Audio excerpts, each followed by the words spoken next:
Welcome to this week's edition of Trading Bits and Bytes. I'm Susan Littlefield. From the coronavirus to USMCA to planting and harvest in South America. Lots of things that have affected the way we've seen the markets trade.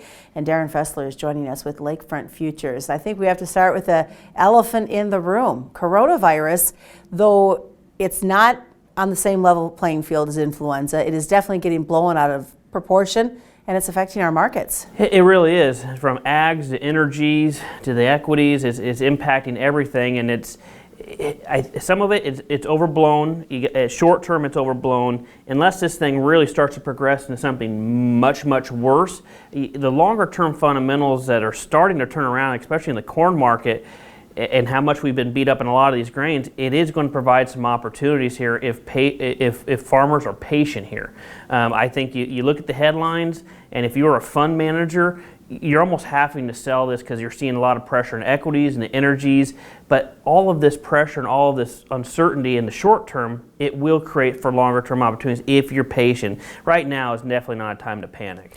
But as you look at it, we got the Chinese New Year getting ready to wrap up. My understanding is they're going to extend this New Year's in some areas just because of the coronavirus to try to keep people a little safer. Yeah, and that in itself that's why some of this demand picture is a little bit in question.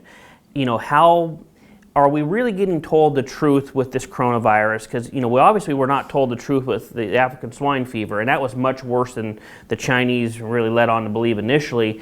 Is the coronavirus the same type of thing? I think that's weighing in the back of the market's minds a little bit. So how does that weigh into phase one with China? Well, phase one's really not going to kick in until February here. So, but I think it's going to be off of a market conditions and supply and demand. I've thought that for a while, even before the trade deal was even signed. So I think you look at the fundamentals of how the coronavirus will impact demand, but then you look at the supply side of things from the Brazilian side. A lot of South America and Argentina, if conditions remain good, in which they have been so far, relatively speaking, they're going to be looking at a pretty decent crop. Now, if we're getting into our, they say they harvest a big crop down there, and we plant a decent-sized crop here, and we have it. The fundamentals of a large supplies will kick in, so I'm still skeptical how we get to the 40, 50 billion. I hope we do, knock on wood, but I think it comes back to the market conditions, supply and demand. You brought up South America, and we know that harvest is underway in the northern parts of Brazil. Southern parts of Brazil are dealing with a lot of rain. It's making for another interesting growing season. It really is. I mean, parts of southern Brazil received record rainfall, but the main growing areas are very, very good. I mean, Mato Grosso is starting to get into their harvest. Granted, they are behind from what they were last year, but if things continue to progress, there is a big crop waiting there. It's just, it's just like here, you got to get that crop out. And hopefully there'll be a little bit more sharing of their information, unlike years past. Yeah, absolutely. And likewise with the Chinese, too. USMCA, we had it. It's been signed. Now we wait for Canada. But it pretty much was just a blip on the market radar. It really is. And really, if you look at the USMCA deal, it's bigger than it was in the China deal, because we trade much more with Canada and Mexico than we do China. And I think China's more the kind of the sexier story, why it gets a lot more of the attention. But Mexico, Canada, huge deal for us. And you look how much these grains been beaten down, step in and buy it when the prices are low.